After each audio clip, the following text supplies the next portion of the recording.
শিয়ালদাগামী Kanchenjunga express আজ সকালে ভয়াবহ দুর্ঘটনার কবলে পড়ে, যার জেরে এবার আজ সোমবার বেশ কিছু ট্রেনকে ঘুরপাথে চালানোর সিদ্ধান্ত নিল রেল কর্তৃপক্ষ। পূর্ব রেলের সিপি আরও কৌশিক মিত্র এই বিষয়ে জানিয়েছে, শিয়ালদাগামী কাঞ্চনজঙ্ঘা এক্সপ্রেসে দুর্ঘটনার জন্য বেশ কিছু ট্রেনকে আমরা ঘুরপথে চালানোর সিদ্ধান্ত নিয়েছি। আর শিলিগুড়ি, বাগডোগরা, আলুয়াবাড়ি হয়ে মালদা টাউনে হয়ে রেলগুলি তার গন্তব্যে পৌঁছাবে। 12,346 Guwahati Saraighat express, 12,510 Guwahati Bangalore, 22,302 NJP Howrah Vande Bharat express, 15,962 Kamrup express, 13,148 Uttarbanga এক্সপ্রেসের রুট বদল করা হচ্ছে।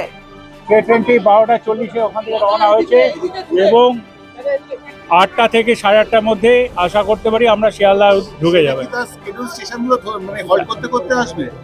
আশা করা যায় সবচেয়ে বেশি প্যাসেঞ্জার কিছু কিছু আমরা দেখছি এটা যে মালদায় আছে কিছু প্যাসেঞ্জার, বোলপুরেও আছে কিছু প্যাসেঞ্জার, শিয়ালদার তুলনামূলকভাবে কম।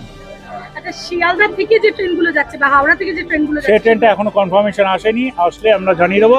কিন্তু যে ট্রেনগুলো দেখুন ঘটনাটা ঘটেছে তো এনজেপি এলাকায়, শিলিগুড়ি এলাকায়, সেইখান থেকে যে ট্রেনগুলো পেছনে ছিল সেই ট্রেনগুলোকে অতি অবশ্যই ডাইভার্টেড রুটে না নিয়ে আসলে ট্রেনগুলো স্বাভাবিক মুভমেন্ট হ্যাম্পার হবে। সেই জন্যেই আমরা ডাইভার্টেড রুটে ট্রেনগুলোকে নিয়ে আসছি, যাতে এখান থেকেও পরবর্তী ট্রেনটাকে ঠিক টাইমে আমরা ছাড়তে পারি নেক্সট শিডিউল অনুযায়ী।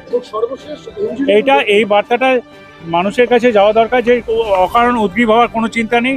ডাইভার্টেড রুটে আসছে, নিশ্চয়ই হয়তো একটু দেরিও হতে পারে, কিন্তু কোনো উদ্গ্রীবের কোনো কারণ নেই। এইসব ট্রেনগুলি সমস্ত ডাইভার্টেড রুটে আসছে, যেগুলো আমি মেনশন করলাম। আবার বলছি, বলে দেবো তো, গুয়াহাটি থেকে সরাইঘাট এই ট্রেনটি ডাইভার্ট রুটে আসছে। 12510 গুয়াহাটি ব্যাঙ্গালোর, এটিও ডাইভার্টেড রুটে আসছে। 22302 এনজেপি হাওড়া বন্দে ভারত এক্সপ্রেস, এটি ডাইভার্টেড রুটে আসবে। 15962 কামরূপ এক্সপ্রেস, এটিও ডাইভার্টেড রুটে আসবে। আর 13148 উত্তরবঙ্গ এক্সপ্রেস, এটিও ডাইভার্টেড রুটে আসতে চলেছে।